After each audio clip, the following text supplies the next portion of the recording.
এতক্ষণ ধরে হাঁটতেছি, কোনো মৌমাছি নাই। বিষয়টা খুবই অ্যালার্মিং। একটা ইকোসিস্টেম টিকায় রাখতে হইলে এই কিস্টোন স্পিসিসগুলো থাকতেই হয়, যারা প্রায় 2 লাখ প্রজাতির গাছপালার পরাগায়নের জন্য সরাসরি মৌমাছির উপর নির্ভরশীল। আর ভবিষ্যতে এখানে একটা স্কুল করব, কৃষি স্কুল।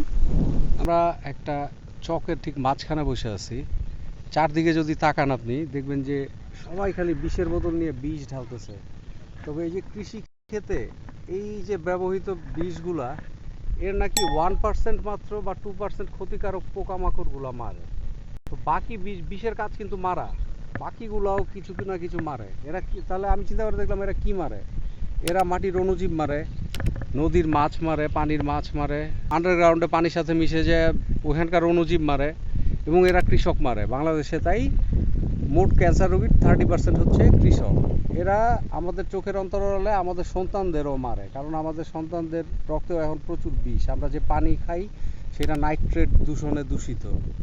তো কৃষির নামে একটা ভয়ঙ্কর মরণ খেলায় আমরা নামছি, এইটা আসলে বোঝানো মানুষের খুব কষ্ট। আমরা দিন দিন লাভের কৃষি থেকে লোভের কৃষিতে চলে গেছি।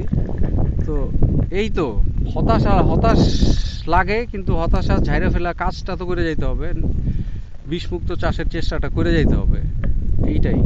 কিন্তু এই জায়গার এই যে বাতাস, এই সূর্যের তাপ, এগুলো আমাদের খাদ্য। এইটুকুর জন্য আমরা খেতে থাকতে চাই সবসময়। শহরে এসি রুম ছেড়ে এই বাতাসের জন্যে, এই এই রোদের জন্য এবং এই ফুলের গন্ধের জন্য, ধনিয়া ফুলের গন্ধের জন্য গ্রামে আসি, গ্রামে চলে আসা।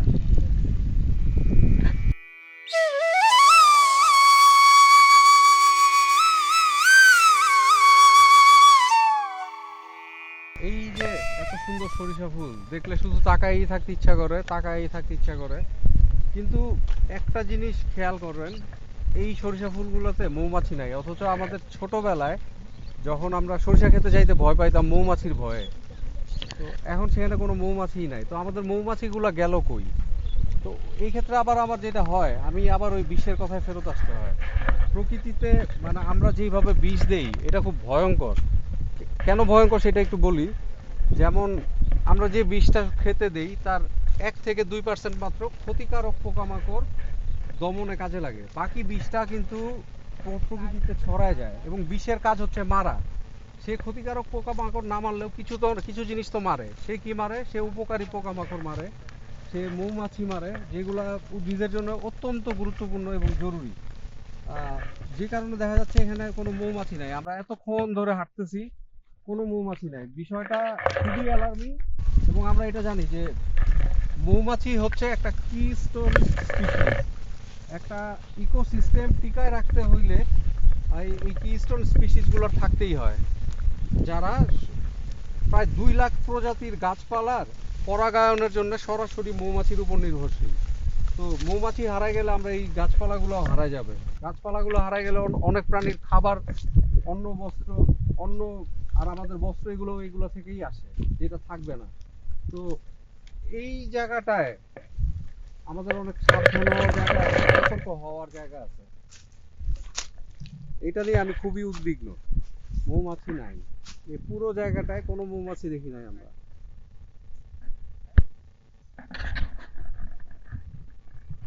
ভাই, এই যে ধনিয়া ফুলগুলো দেখছেন, আমি একটু চিন্তিত যে এর মধ্যে পরাগায়নকারী পোকা আমরা দেখতেছি না, বিশেষ করে মৌমাছি নাই। আর এই যে পাখির শব্দগুলো শুনছেন, আর ঝিরিঝিরি বাতাস। তো আমার লাইফের হাজার হাজার ঘন্টা আমি এইভাবে ক্ষেতের মধ্যে এই বাতাসের জন্য, এই পাখির শব্দ আর এই ধনিয়ার গন্ধের জন্য কাটাই। এই যে জায়গাটা দেখতেছেন না ভাই, এইটা হচ্ছে আমাদের স্কুল অফ অর্গানিক হবে, যেখানে আমরা বেসিক্যালি বাচ্চাদের শেখাবো, বা যারা কৃষিকাজ নিয়ে আগ্রহী তাদের কৃষি শেখানোর জন্য আমরা চেষ্টা করব, এবং সে যেন নিজে শুরু করতে পারে। যেটা হয়েছে, এই জায়গাটা হচ্ছে, এইগুলোকে আমাদের মানিকগঞ্জের ভাষায় আমরা বলি ভিটা।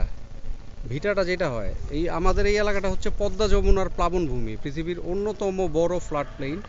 তো আমাদের এলাকার কৃষকরা এত বেশি অ্যাক্টিভ বা কর্মঠ, এরা কি করে, একটা ভিটা তৈরি করে, পাশে একটা পুকুরের মতো তৈরি হয়।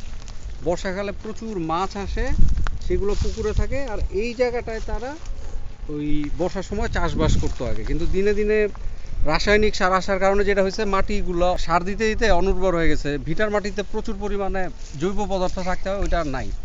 লোকজন এখানে বাড়িও বানায় ফেলতেছে ভিটায়। তো আমরা এই ভিটাগুলোরে কিভাবে রিভাইভ করা যায় এইটা চিন্তা করতেছি জৈব সার দিয়ে। আর মানে এই তো ভিটা ফসলগুলো যেহেতু এই এলাকার মানে টিকে থাকার জন্য খুব জরুরি, সেটাও আমরা এখানে চাষ করব। আর ভবিষ্যতে এখানে একটা স্কুল করব, কৃষি স্কুল। আমরা নাম দিচ্ছি স্কুল অফ অর্গানিক্স। তো ওইটা বেসিক্যালি বাচ্চাদের জন্য থাকবে। একটা বাচ্চারা এখন মানে খোলা মাঠ দেখে না, এরকম বাচ্চা অনেক আছে। ঘাস দেখলে ধান বলে, এরকম বাচ্চাও অনেক আছে। তো তারা অ্যাটলিস্ট কৃষক, কৃষি জীবন এগুলো সম্পর্কে একটা ধারণা পাওয়া যাবে আর কি। আর তারা যদি খুব বেশি আগ্রহী হয়, নেক্সট স্টেপে আমরা আরও কিছু কাজ তাদের নিয়ে করব। আর প্রতিবেশ বাঁচানোর কৃষিটা আমাদের দেশে একদমই চর্চা হইতেছে না, সেইটা আসলে করতেই হবে। মানে এটা আমাদের এখন দায়িত্ব হয়ে পড়ছে। তো ওইটার চর্চা এখান থেকে আমরা করব। আর আমার মেয়ে অলরেডি কিছু কৃষি মানে কাজ শিখতেছে, সামনে ও থাকবে এটাতে আমার সাথে সবসময়, এমনিতেও থাকে। তো না, হাই বলে দাও। হাই। হাই বলে লজ্জা পাই গেলা? আচ্ছা, ঠিক আছে।